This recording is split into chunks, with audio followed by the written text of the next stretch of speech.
श्री शिवाय नमस्तुभ्यम। दोस्तों, आप सभी लोग जानते हैं कि वो अमावस्या आ रही है जिसका आप लोग बहुत बेसब्री से इंतजार करते हो। जी हाँ दोस्तों, सर्व पितृ मोक्ष अमावस्या आ रही है जो कि दोस्तों 2 अक्टूबर 2024 के दिन पड़ रही है। और दोस्तों ये वो अमावस्या होती है जो कि शारदीय नवरात्र के एक दिन पहले पड़ती है और इसी दिन किया जाने वाला पंडित जी द्वारा बताया गया एक चावल की कटोरी वाला जो उपाय है दोस्तों, ये सभी लोग करते हैं। और इस उपाय को करने के लिए दोस्तों सभी लोग साल भर वेट करते हैं, क्योंकि दोस्तों ये उपाय सिर्फ और सिर्फ इन शारदीय नवरात्रों के पहले जो अमावस्या पड़ती है, वो भी पितृपक्ष की अमावस्या, वही उसी दिन जो है इस एक चावल की कटोरी वाले उपाय को यहाँ पर हमें करना होता है। तो इस वीडियो में हम आप लोगों को बताएंगे इस पितृपक्ष की अमावस्या को या सर्व पितृ अमावस्या को आप लोगों को इस एक चावल की कटोरी वाले उपाय को कैसे करना है। मतलब कि 2 अक्टूबर के दिन जिस दिन सर्व पितृ मोक्ष अमावस्या पड़ रही है, इस दिन इस उपाय को कैसे करना है। तो सबसे पहली चीज दोस्तों, हम आपको बता दें कि ये जो उपाय है ये आपके जीवन से सारी दुख और परेशानियों को दूर कर सकता है।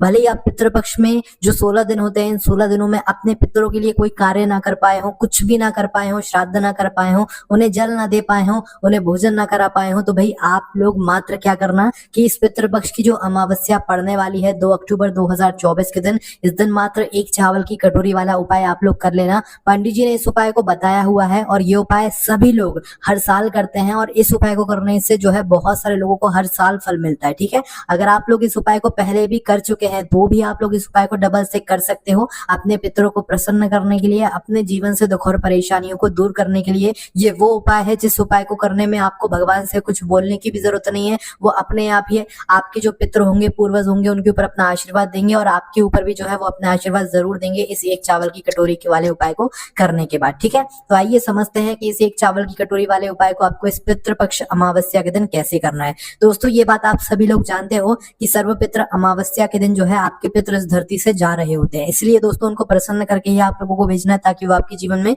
खुशियां देकर जाए। ठीक है, तो सबसे पहले हम लोग जानते हैं कि इस एक चावल की कटोरी वाले उपाय को घर में से किस सदस्य को करना है। तो देखो ये वाला जो उपाय है विशेष रूप से घर की जो बड़ी माता बहन होती है, उन बड़ी माता बहनों में से कोई भी एक माता बहन को करना है, सबको नहीं करना है। एक जो परिवार होता है उस परिवार में से जो एक सदस्य होता है, मतलब एक जो मुख्य बड़ा सदस्य होता है माताओं बहनों में से कोई भी एक माता बहन इस वाले उपाय को अपने पूरे घर परिवार के लिए कर सकती है। ठीक है, उसके बाद में दोस्तों इस उपाय को करने का एक समय है, वो समय भी आप लोग ध्यान से सुन लीजिए। देखिए 2 अक्टूबर 2024 के दिन क्या पड़ रही है, सर्व पितृ मोक्ष अमावस्या या इस पितृपक्ष की अमावस्या जो कि शारदीय नवरात्र के एक दिन पहले पड़ती है ना। तो भाई इसी अमावस्या के दिन सिर्फ और सिर्फ आप लोगों को ये उपाय करना है, वो भी कब करना है, शाम के समय प्रदोष काल में करना है। ध्यान से सुन लीजिए, ये वाला जो उपाय है ये शाम के समय प्रदोष काल में होगा, ऐसे हर कभी नहीं होगा। ठीक है, वो भी शाम के समय का भी अगर हम आप लोगों को समय बता दें तो शाम के 6 बजे से लेकर आपका उपाय करने का समय शुरू हो जाता है और इसमें आपके लिए कोई ऐसी रुकावट नहीं है कि भाई 7 बजे तक कर सकते हो या रात 8 बजे तक कर सकते हो,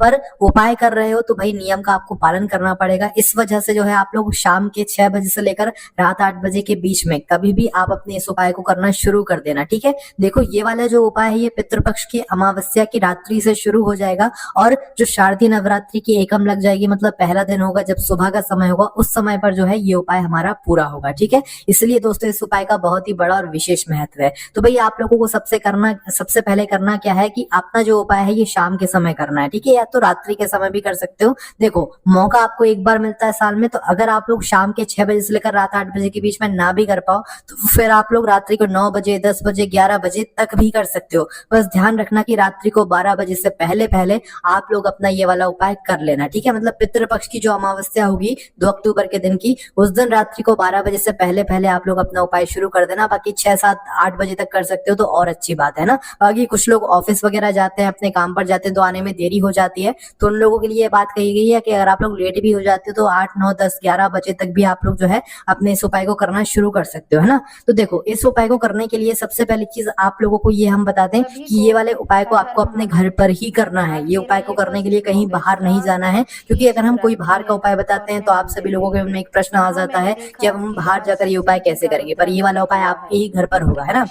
तो भाई ध्यान से सुनिए कैसे करना है इस वाले उपाय को। देखो, एक चावल की कटोरी, आप लोग नाम में समझ गए होंगे कि इस उपाय में हमें एक चावल की कटोरी लेना है। तो सबसे पहले तो आप लोग एक कटोरी ले लो। कटोरी अगर आपके पास नहीं हो तो ज्यादा बेहतर है, अन्यथा जो आपके पास कटोरी हो आपके घर के रसोई घर में, वो एक मीडियम साइज की छोटी वाली जो कटोरी होती है वो लेकर आ जाओ। ठीक है, वो कटोरी के अंदर आप लोग चावल भर लो। कितना चावल भरोगे? फुल चावल भर लोगे। ठीक है, आपके घर के रसोई घर में जो चावल उपस्थित हो वो चावल आप लोग भर लेना। उन चावलों को आपको कोई छांटने की जरूरत नहीं है, जैसे चावल है वैसे के वैसे अपनी कटोरी के अंदर भर लेना। बस जो चावल है वो फुल भर लेना अपनी कटोरी के अंदर, है ना। जैसे ही आप लोग अपने जो चावल हैं वो कटोरी के अंदर फुल भर लेते हो, उसके बाद में दोस्तों अब जो आपका अगला काम आता है वो ये आता है कि आपको कपूर का टुकड़ा चाहिए पड़ेगा, क्योंकि इस चावल की कटोरी के बिल्कुल बीचों बीच में, मतलब चावल के ऊपर हमें क्या रखना है? कपूर का टुकड़ा रखना है। अब देखो यहाँ पर कपूर दो तरह का आता है। पहला कपूर तो वो आता है जो कि गोली के रूप में होता है, मतलब वो गोली वाला कपूर होता है ना, जो कि गोल गोल होता है, जिसकी गोलियां होती हैं कपूर की। और एक वो कपूर होता है जो कि टुकड़ों के रूप में होता है ना।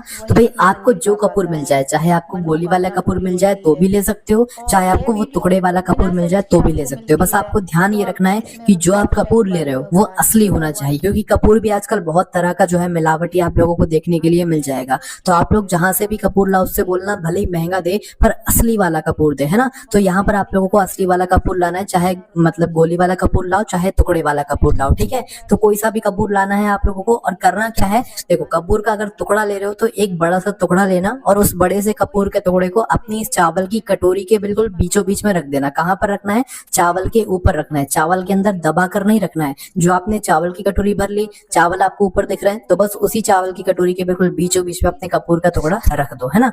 अब अगर आपके पास गोलियां हैं, और गोलियां छोटे रूप में होती हैं वैसे भी, तो भाई आप लोग अगर गोलियां रख रहे हो तो कम से कम 2-3 गोली जो है आप अपने उस कटोरी के अंदर रख देना, वो भी बीचों बीच में, है ना। क्योंकि अगर एक गोली रखोगे तो वो हो सकता है कि भाई आपकी कम पड़ जाए, तो इसलिए अपनी 2-3 जो है कपूर की गोलियां ले लेना। अगर गोली के रूप में वाला जो कपूर है वो ले रहे हो तो अपनी जो है कटोरी के बिल्कुल बीचों बीच में चावल की कटोरी के ऊपर रख देना। ठीक है, तो जैसे ही आप लोग अपना कपूर का जो टुकड़ा है उसे चावल की कटोरी के ऊपर बिल्कुल बीचों बीच में रख देते हो, इसके बाद में आप लोगों को अपनी इस चावल की कटोरी को उठाना है और 2 अक्टूबर के दिन, जिस दिन पितृपक्ष अमावस्या है या सर्वपितृ मोक्ष अमावस्या है, ठीक है, इस दिन आप लोगों को अपने सीधे हाथ के हथेली में पकड़कर इस कटोरी को लेना है